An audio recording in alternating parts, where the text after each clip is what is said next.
Audit of cash and cash equivalent, short में बोलूंगा इसको CCE, cash and cash equivalents. क्या होते हैं ये? सीसीई में क्या आएगा? एक तो बताइए दो, कैश तो आएगा सर, और क्या आएगा? कैश एट बैंक आ जाएगा, आपकी एफडीज होती है, पोस्टेज स्टैंप होते हैं, इंप्रेस्ड मनी होती है, all these are CCE. CCE in the form of cash in hand, stamp in hand. कौन से स्टैंप है ये? पोस्टेज स्टैंप होती है, postage stamp. Balance held with bank in the current account, current account में आपका पैसा है। Cash credit account, sir cash credit account तो लोन होता है ना, तो जो लोन का पैसा है वो सीसी कैसे बन जाएगा बेटा? बैलेंस क्या लिखा हुआ है यहां पर? Debit balance. यानी कि सपोज 1 करोड़ रुपए की लिमिट सैंक्शन हुई थी, मेरा 1 करोड़ तो पूरा का पूरा अनयूटिलाइज है, बल्कि सीसी लिमिट में उल्टा मैंने 15-20 लाख रुपए एक्स्ट्रा डाल ही रखे हैं, तो सीसी लिमिट में जो आपका बैलेंस आ रहा होगा वो क्या बन जाएगा आपका? Debit balance. डेबिट बैलेंस का मतलब क्या होता है? जो आपकी असेट है। क्रेडिट लिमिट आपका 1 करोड़ का है, उस लिमिट में से आपने जितना यूज कर लिया तो वो बन जाएगा क्रेडिट बैलेंस। बट लिमिट मैंने कुछ भी यूज नहीं करी है, उल्टा लिमिट अकाउंट के अंदर पैसा उल्टा डाल रखा है मैंने। सही क्या डाल देते हैं? हाँ बेटा, लिमिट अकाउंट को जस्ट करंट अकाउंट की तरह ही ऑपरेट करना होता है, और जिस बैंक में आपका लिमिट अकाउंट खुलता है ना, उस बैंक में फिर आप करंट अकाउंट नहीं चला सकते। करंट अकाउंट खोलेगा नहीं बैंक आपका आज के टाइम पर। जिस बैंक से आपका सीसी लिमिट अकाउंट है उस बैंक से फिर आपका करंट अकाउंट नहीं चलता, क्योंकि बैंक वाले कहते हैं सीसी लिमिट अकाउंट को ही ऑपरेट करिए एज योर करंट अकाउंट। तो सप्लायर को पेमेंट करनी है ना, इस अकाउंट से चेक काटिए आप, और जो पैसा आता है उस पैसे को आप क्या करिए? इस अकाउंट के अंदर उस पैसे को आप जमा कराइए। तो अगर कोई करंट अकाउंट आपका पहले से खुला हुआ होता है और उस बैंक से आपको एक सीसी लिमिट मिल जाती है, बैंक आपका करंट अकाउंट आज के टाइम पर बंद कर देगा, उसे करंट अकाउंट बंद करवा दीजिए, केवल सीसी लिमिट अकाउंट से आपको ऑपरेट करना है। दूसरे बैंक से मिलेगा, बैंक के अलग अलग हो गया। फिर अगर मुझे करंट अकाउंट को दूसरा ऑपरेट करना ही है तो फिर आप उसकी किसी और ब्रांच पे चले जाइए, आप ना कोई दूसरा बैंक कर लीजिए। जिस बैंक से सीसी लिमिट होती है सेम बैंक से आज के टाइम पे आपको करंट अकाउंट नहीं मिलता। करो तो करना चाहिए, पर्पस यही था आपका। लिमिट आप सीसी लिमिट अकाउंट आपने क्यों लिया? कि भाई मेरा कुछ पैसा ब्लॉक हो गया है डेटर में, इन्वेंट्री पे, जैसे ही पैसा वहां से आता है वो पैसा आप क्या करिए? बैंक में डालिए फिर आप। तो सीसी लिमिट अकाउंट जिस तरह से करंट अकाउंट की तरह ही ऑपरेट होता है फिर ये। तो अगर सीसी लिमिट अकाउंट में आपने पैसा ज्यादा जमा करवा दिया, डेबिट बैलेंस वहां पर आ गया, तो भी क्या है? आपका सीसीई है। फिक्स डिपॉजिट है, checks in hand etcetera represent the most liquid asset. Sir what is called most liquid? Immediately ready, जो रेडी है कि भाई मैं कैश में कन्वर्ट करा लूं उसको, of an enterprise that is readily convertible into cash and subject to insignificant value risk. Sir what is called value risk? आज एक घर है मेरे पास, उसकी वैल्यू सपोज 1.25 करोड़ रुपए का है। ऋषिकेश में एग्जांपल दूं तो एक घर की वैल्यू मेरे 1.25 करोड़ रुपए की, और वहां पे कुछ डिस्प्यूट हो गया, उस प्रॉपर्टी पे कुछ डिस्प्यूट आ गया, तो एक साथ वैल्यू पता है कितनी आ रही है? 60 या 70 लाख रुपए की।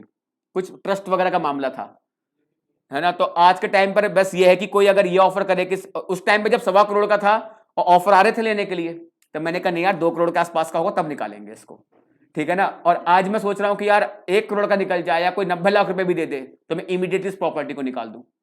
तो ये बताइए क्या यहां पर एक सिग्निफिकेंट वैल्यू में एक सिग्निफिकेंट रिस्क है? नहीं है। प्रॉपर्टी की वैल्यू में सिग्निफिकेंट रिस्क है, पता नहीं प्रॉपर्टी की वैल्यू कब बढ़ जाए एक साथ, और पता नहीं वहां पे वैल्यू क्या हो जाए? कम हो जाए। सर वैल्यू कम हो सकती है क्या? हो सकती है बेटा। सपोज गवर्नमेंट का कोई प्रोजेक्ट अनाउंस हुआ, मुझे लगे गवर्नमेंट का प्रोजेक्ट अनाउंस हुआ है कि 3 साल बाद यहां से कोई सपोज कि यहां पर एयरपोर्ट बनेगा या मेट्रो निकलेगी, तो प्रॉपर्टी के रेट बढ़ेंगे, और थोड़े सी जैसी गवर्नमेंट की अनाउंसमेंट आई तो मैंने बढ़े हुए रेट पे जमीन खरीद ली, सोचते हुए रेट क्या होंगे अभी और बढ़ेंगे, गवर्नमेंट का प्रोजेक्ट कैंसिल हो गया। मैंने बढ़े हुए रेट पे खरीदी थी तो क्या हो जाएगा? वैल्यू क्या होगी एक साथ वो, बिकॉज वो एक अनाउंसमेंट की वजह से तो बढ़ा हुआ था। तो अगर वो चीज वहां पे होगी नहीं तो वैल्यू क्या गिरेगी? वहां पर गिरेगी। लेकिन बताइए कि चलो वैल्यूएशन में, प्रॉपर्टी की वैल्यूएशन में सिग्निफिकेंट रिस्क है, लेकिन क्या अगर मैं कैश की बात करूं कि आज मेरे पास बैंक में 50 लाख रुपया है, क्या इसकी मुझे वैल्यूएशन करनी है 50 लाख की, क्या इसमें इतना सिग्निफिकेंट रिस्क है कि बैंक में पैसा मांगने के लिए जाऊंगा, बोले नहीं आपके 50 लाख की वैल्यू 40 लाख रुपए रह गई? Is it possible? तो यही तो बोल रहा है इनसिग्निफिकेंट वैल्यू रिस्क, यानी जितनी की वैल्यू है उतना मुझे मिल जाएगा। Insignificant value risk. utmost professional skepticism need to be exercised while auditing such balances as they are prone to the misappropriation. What is called professional skepticism? Being of questioning mind, या फिर कुछ भी unusual conditions वगैरह circumstance दिखाई देती हैं, उनके लिए अलर्ट रहना, एविडेंस को क्रिटिकली असेस करना, that is called professional scepticism. इस जगह पर ये एटीट्यूड आपको ज्यादा दिखाना होगा, because such balances are prone to the misappropriation. यहां पे मिस एप्रोप्रिएशन होने के चांस क्या होते हैं, ज्यादा होते हैं। एक बार को बैंक वाले केस में ना हो, बट जो कैश इन हैंड है, क्या उसमें मिस एप्रोप्रिएशन हो सकता है, नहीं हो सकता? उसमें जो आपके पैटी कैश एक्सपेंस होते हैं उनको इन्फ्लेट करके, बिकॉज सपोर्टिंग डॉक्यूमेंट तो वहां पर आते नहीं है, हर एक खर्चे का बिल थोड़ी ना होता है पैटी कैश वाले केस में, तो वहां पे तो आप कुछ भी पैटी कैश के एक्सपेंस को इन्फ्लेट करके कि कैश इन हैंड को मिस एप्रोप्रिएट कर सकते हो या नहीं कर सकते? कर सकते हैं। Audit procedure for to examine existence and completeness, एक साथ ही हैं दोनों, एग्जिस्टेंस एंड कंप्लीटनेस। 4 मार्क्स के लिए मार्क करिए। ऊपर का जो बैकग्राउंड था केवल रीडिंग करने के लिए था, मेन एग्जाम के पॉइंट ऑफ व्यू से यहां से स्टार्ट हो रहा है। ये कहां पर बेटा? हर जगह बताइए उसमें, क्यों कहां नहीं बताया? डिस्क्लोजर 4 नंबर, वो तो कुछ बताने की रिक्वायरमेंट ही नहीं भाई साहब। जहां पर भी कोई सेपरेट असर्शन दिखाई दे रही है, मेरे बिना कहे 4 नंबर के लिए आप मार्क कर लो। जहां भी कोई सेपरेट असर्शन है, पूरा टॉपिक एक साथ नहीं पूछेगा, पूरा टॉपिक आपसे एक साथ नहीं पूछेगा कि as an auditor how will you verify trade receivable of a company, question नहीं बनेगा। वो असर्शन बताएगा कि इस असर्शन पे एविडेंस आपको ऑब्टेन करने हैं। तो existence, completeness, valuation, disclosure, 4 separate topic आपके बन सकते हैं। चलिए, CCE, audit procedure for existence and completeness. Cash should be checked not only on the last day of the year but also checked again sometime after the close of the year without giving notice of auditor's visit, called as surprise check। ये तो clear है point. if there are more than one cash balance, more than one cash balance कैसे possible है? एक तो cash in hand, फिर branch में भी कैश हो सकते हैं आपके, ब्रांच लेवल पे या यूनिट वाइज हो सकते हैं, पैटी कैश का हो सकता है, इंप्रेस्ड मनी का हो सकता है। तो if there are more than one cash balances, for example, when there is cashier, petty cashier, there are impressed balances with the employees, all of them should be checked simultaneously as far as practicable, so that the shortage in one balance is not made good by transfer of amount from the others। यानी सब जगह एक साथ हल्ला बोलना है आपको। आपने कहीं देखा कि ईडी की रेट पड़ती है या सीबीआई की रेट पड़ती है, तो उसके जितने ठिकाने होते हैं ना, सब जगह एक साथ धप्पा बोला जाता है। अब सपोज मैं कैशियर के पास गया हूं, कैशियर को पता है कैश शॉर्ट है, कैश शॉर्ट है, तो जितने टाइम के लिए कैश शॉर्ट है, जितना भी कैश शॉर्ट है, इंप्रेस्ड वाले को बोलेगा जे पैसा या तू अपने पास से भिजवा दे, मेरा पैसा शॉर्ट हो रहा है। फिर तेरे यहां पर पहुंचेगा करने के लिए, फिर मैं पैसा यहां से भिजवा दूंगा। क्या पॉसिबल है? नहीं है। बोले सब जगह एक साथ बैठ गए, बोले जितना पॉसिबल हो सके सारा का सारा ये जो भी आपके मोर देन वन कैश बैलेंस निकल के आ रहे हैं, सबको एक साथ आप चेक करिए। तो if there are more than one cash balances, example when there is a cashier, a petty cashier, there are impressed balances with the employees, all of them should be checked simultaneously as far as practicable, so that the shortage in one balance is not made good by transfer of amount from the others। और surprise checking तो पक्का करनी चाहिए। Cashier को बोल लो भाई साहब कल कैश काउंट करने के लिए आ रहा हूं, कैशियर को पता है कैश शॉर्ट है, तो इंप्रेस्ड वाले से बोलेगा 2 दिन के लिए पैसा दे दे यार, कैश शॉर्ट हो रहा है, वो कल मेरे पास आ रहा है। बताओ क्या सरप्राइज चेकिंग का जब टॉपिक पढ़ाया था तो उसमें था नहीं कुछ एरिया पे सरप्राइज चेक करना चाहिए, तो कैश उनमें से एक है नहीं है, पक्का करना चाहिए। It is desirable for the cashier to be present while cash is being counted, as he should be made to sign the statement prepared containing details of cash balance counted along with the denomination of cash. कि भैया 10 के कितने, 20 के कितने, 50 के कितने, 100 के कितने, 200 के कितने, 500, 1000 का तो अभी है ही नहीं, चलो 2000 का कितना, और वहां पे साइन करेगा स्टेटमेंट के ऊपर। क्यों? कल को अगर कैश में कुछ कमी निकली तो भाई मैं लायबल कैसे करूंगा, तो कैश स्टेटमेंट उसके सामने तैयार करूंगा, और स्टेटमेंट बनने के बाद सर आप प्लीज इसके ऊपर साइन कर दीजिए। 2000 के बैंक से नहीं मिलते आजकल, जो आपस में कुछ सर्कुलेट है, किसने दबा के रख रखे हैं तो बात अलग है। डिनोमिनेशन का मतलब बेटा 10 की डिनोमिनेशन, 20 का डिनोमिनेशन, 50 क्या बोलते हैं इसको, क्या सीरियल वाइज, सीरियल नंबर थोड़ी लिखूंगा उसका। मैं 10 का नोट ये 10 की डिनोमिनेशन, 20 का नोट है, 20 वाले कितने, 10 वाले कितने, 50 वाले कितने, 100 वाले कितने, it is called as denomination. if there is any rough cash book or details of daily balance are separately kept, the auditor should test entries from the rough book cash book with those in the cash book. Rough book cash book, एक second. If there is any rough cash book or details of daily balance are separately kept, the auditor should trace entries from the, ये rough cash book होगा बेटा, rough book cash book नहीं है, ये rough cash book होगा। एक book, ये वाली बुक काट दो। The auditor should test entries from the rough cash book with those in the cash book to prove the entries in the cash book are correct. अगर याद हो मैंने एग्जांपल दिया था एक मेमोरेंडा बुक का, गजनी वाला, है ना, कि क्या होता है कि भाई हम भूले ना, तो अभी हम क्या करते हैं, अभी आज के दिन में जितना भी कैश का लेन देन हो रहा है, जो कैश आ रहा है जा रहा है, मैं उसको कहीं डे बुक में या रफ कैश बुक नाम दे दिया उन्होंने, मैं वहां पर लिख लेता हूं और यहां से फिर एंट्री में कहां पे लेके जाऊंगा, अपनी कैश बुक के अंदर। तो रफ कैश बुक के ऊपर भी क्या ऑडिटर राइट ऑफ एक्सेस लेके चलेगा, नहीं लेके चलेगा? क्या कंपनी ये बोलेगी सर ये तो रफ है, रफ हम आपको प्रोवाइड नहीं करेंगे? बोले भाई रफ भी प्रोवाइड कराइए, बिकॉज इनिशियली तो आप कहां रिकॉर्ड कर रहे हो, रफ में, कंप्लीटनेस चेक करने के लिए कि जितना रफ में रिकॉर्ड हुआ है क्या उतना आपका मेन कैश बुक में आया या नहीं आया, मैं एंट्री ट्रेस करूंगा।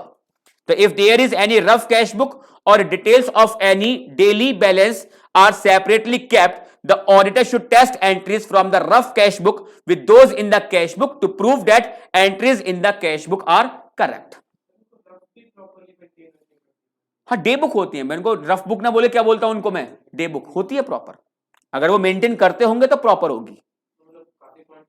हाँ, और उसी से एंट्री आती है। उनके क्या चलती है बेटा, जो इलेक्ट्रॉनिकली काम नहीं कर रहे होंगे, जिनके यहां पर पेमेंट अगर आ रहा होगा और सीधे सिस्टम में एंट्री कर रहे हैं, तो वो रफ बुक क्यों मेंटेन करेंगे? ये छोटे व्यापारी जो होते हैं ना, उन केस में पॉइंट आपको चल सकता है कि जो पहले कच्चे में रिकॉर्ड करते हैं और कच्चे में रिकॉर्ड आने के बाद फिर पक्के में उसको रिकॉर्ड कर रहे होते हैं।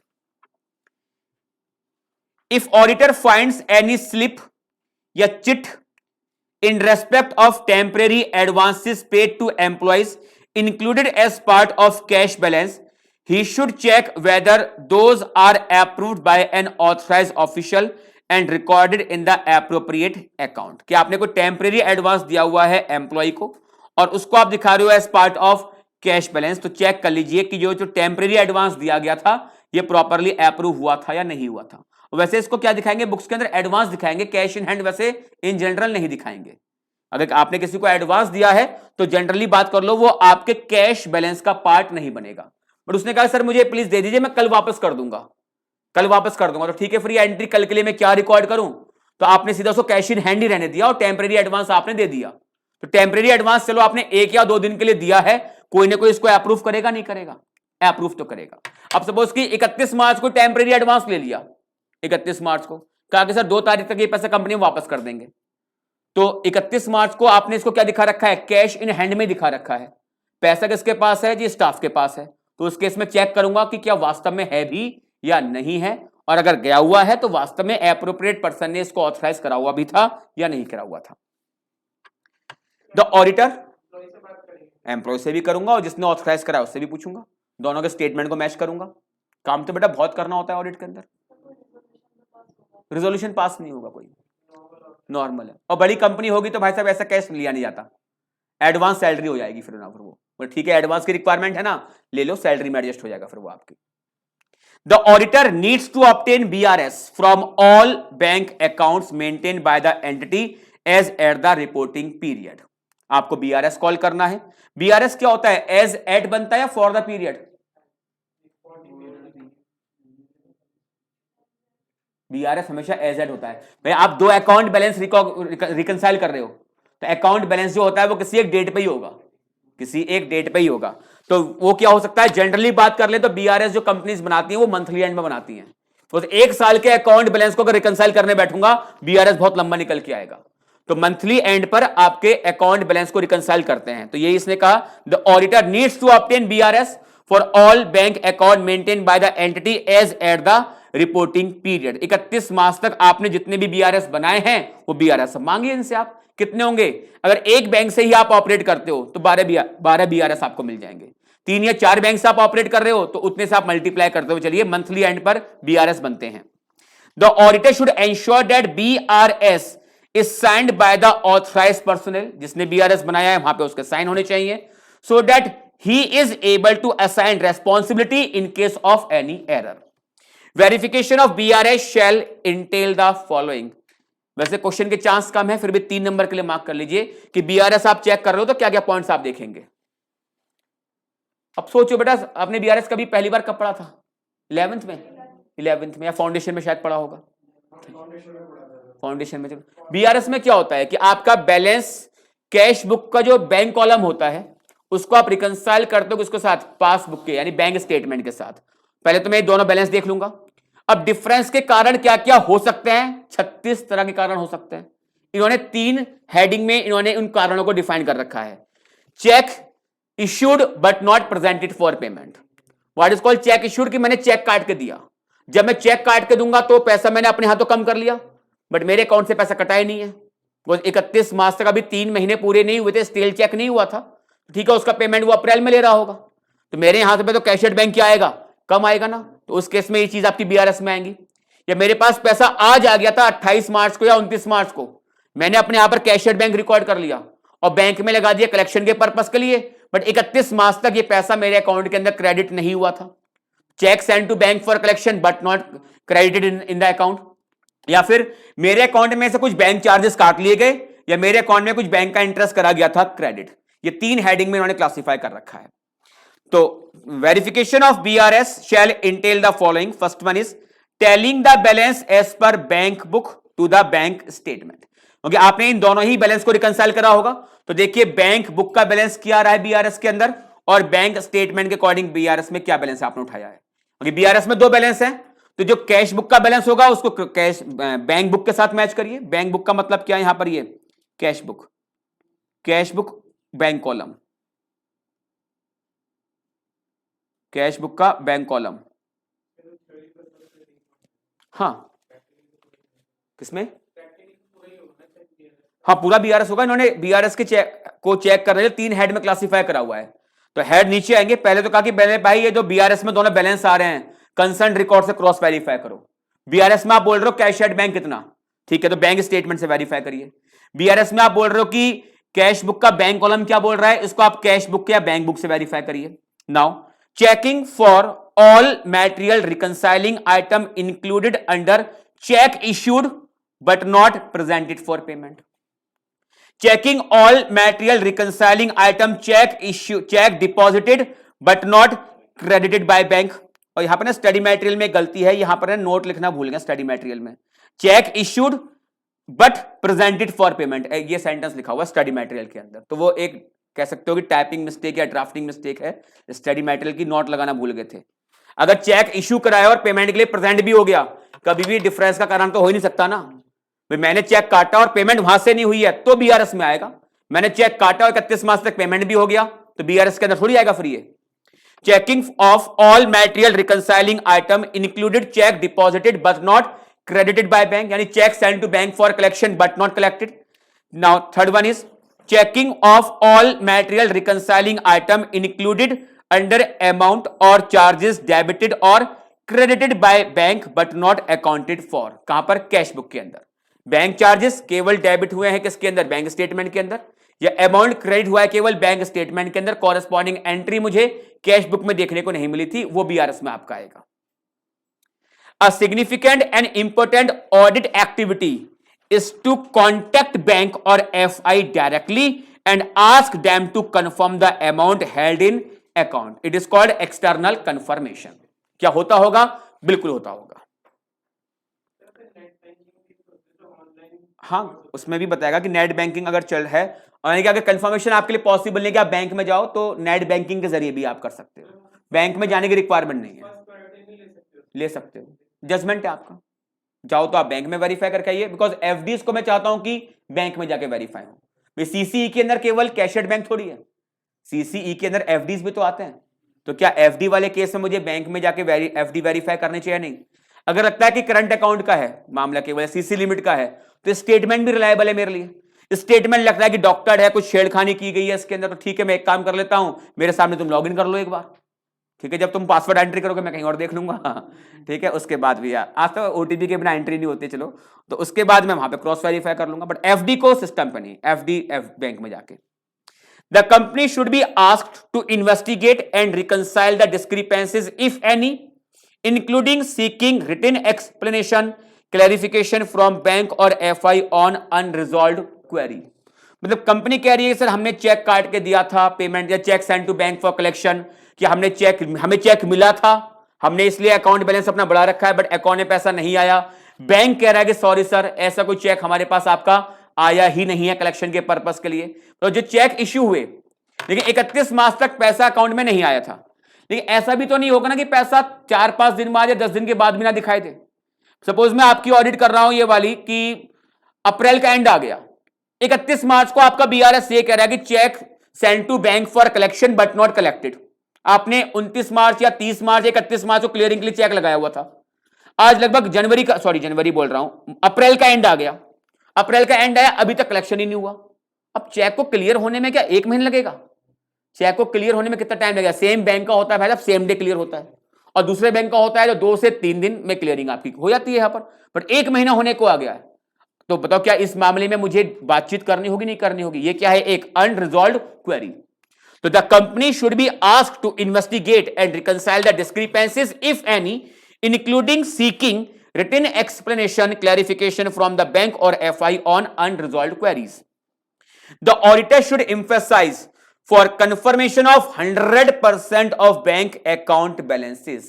यानी आप जो एक्सटर्नल कंफर्मेशन करेंगे बैंक से, मतलब ये ना हो कि कंपनी 5-7 बैंक से ऑपरेट कर रही है तो केवल 1 या 2 के साथ आपने कर लिया। जितने भी आपके अकाउंट हैं सब में आपको कंफर्मेशन करनी है। The auditor should be emphasized for confirmation of 100% of bank account balances in the remote situations where no reply is received. The auditor should perform additional testing regarding the balances. The test could include, इसको 3 number के लिए mark कर लो, 2 या 3 number के लिए, कि आप audit कर रहे हो और कोई बैंक रिमोट लोकेशन पर है। Sir what is called remote situation? थोड़ा दूर की बात है, मतलब काफी दूर रिमोट एरिया में है, रिमोट एरिया में है और वहां पर कंफर्मेशन करना शायद आपके लिए पॉसिबल नहीं है, मतलब बैंक का रिप्लाई नहीं आ रहा, and where no reply is received, यानी आपने रिक्वेस्ट सेंड करी बट सामने वाली पार्टी आपको रिप्लाई नहीं कर रही है, then the auditor should perform additional testing requiring the balances regarding the balances. The testing could include, यानी एडिशनल टेस्टिंग में क्या किया जाएगा? Agreeing the balance to bank statement received by company और internet login to account in auditor's personal presence, कि भाई मेरे सामने लॉगिन करिए और मैं एक बार लॉगिन के जरिए देखना चाहता हूं कि स्टेटमेंट में कितना बैलेंस आ रहा है और आपका अकाउंट बैलेंस क्या कहता है। Agreeing the balance to bank statement received by company और internet login to account in auditor's personal presence and sending the audit team member to the bank branch. ठीक है, रिमोट लोकेशन पे है तो बेटा एक ऐसा आर्टिकल जो काम ना करता हो, इसको हम बोलते हैं डार्क आर्टिकल। डार्क आर्टिकल का मतलब ये एक कुछ ऐसे आर्टिकल्स होते हैं कि बेटा जो अच्छा काम नहीं करते, तो उनको हम क्या करते हैं ऑफिस में बैठ के, वो अपना भी टाइम खराब करेगा हमारा भी टाइम खराब करेगा। तो बेटा एक काम करिए, आज डिपार्टमेंट चले जाओ, आज वहां चले जाओ, आज वहां चले जाओ, उसका काम केवल और केवल क्या होता है? शहर के चक्कर काटने का होता है। तो उसको बोले कि बेटा एक काम करिए, ये बैंक वाला रिप्लाई नहीं कर रहा है, तो क्लाइंट से परमिशन लेके एक काम करिए, आप बैंक में जाके वेरीफाई करके आइए। तो sending the audit team member to the bank branch along with the entity's personnel to obtain confirmation from the bank directly. तो एंटिटी का अगर पर्सनल साथ में नहीं जा रहा है तो कंफर्मेशन, मुझे वो एक ऑथराइजेशन लेटर देके भेजेगा कि मेरे बिहाफ पे जाके वो बैंक में जाके बैलेंस वेरीफाई कर सकता है। वैल्यूएशन, इसमें क्या वैल्यूएशन में कुछ ज्यादा डिफिकल्ट बातें आएंगी क्या? क्योंकि इसका वैल्यूएशन में तो रिस्क ऑलमोस्ट था ही नहीं। The auditor should ensure that all bank accounts holding foreign currency have been restated at the closing exchange rate as per the applicable FRF। बाकी और पॉइंट नहीं है इसके अंदर वैल्यूएशन में, क्योंकि वो तो जितना बुक में आ रहा होगा वही वैल्यू होगी। Audit procedure to examine disclosure, 4 marks के लिए मार्क कर लीजिए।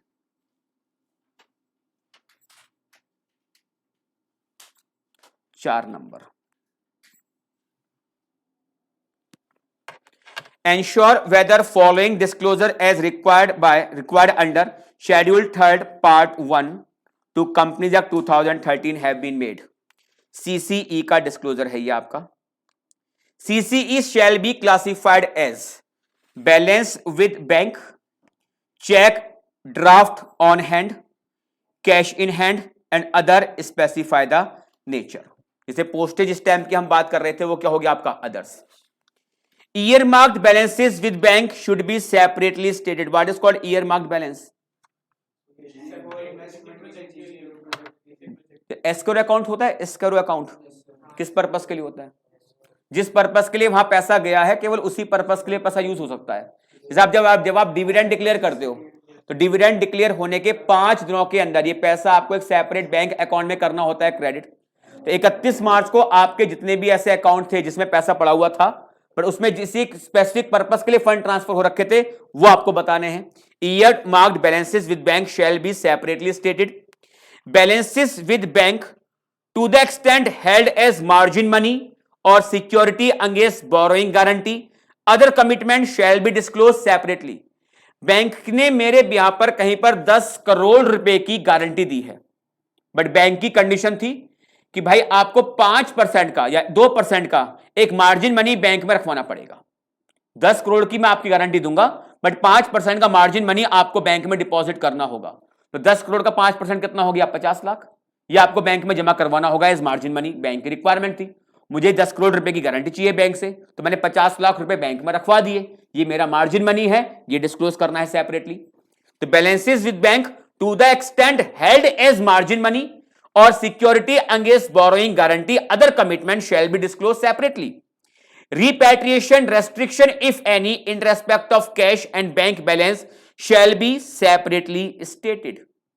What is called repatriation restriction?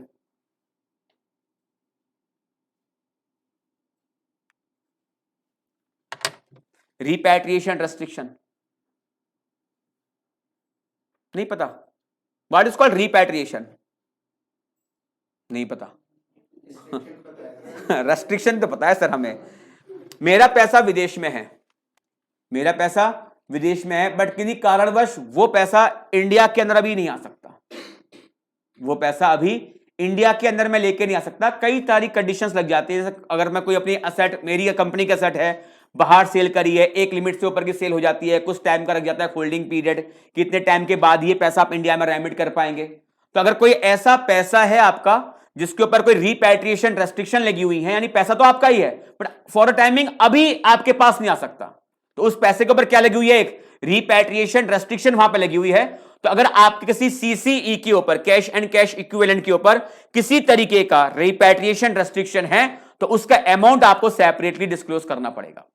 Repatriation restriction if any in respect of cash and bank balance shell be separately stated. Suppose मेरी ब्रांच है बेटा यूएस में, और वहां पे उसके पास कैश पड़ा हुआ है, या कैश नहीं, उसके पास पैसा कहां पर है? मेरा वहां पर बैंक में ही है, बट वो अभी इंडिया के अंदर नहीं आ सकता।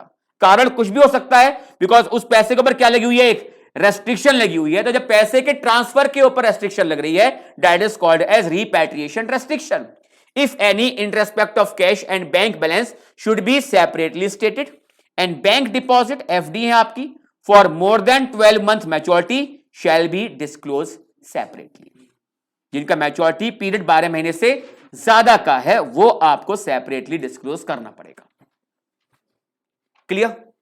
तो ये टॉपिक खत्म हुआ आपका CCE, cash and cash equivalent.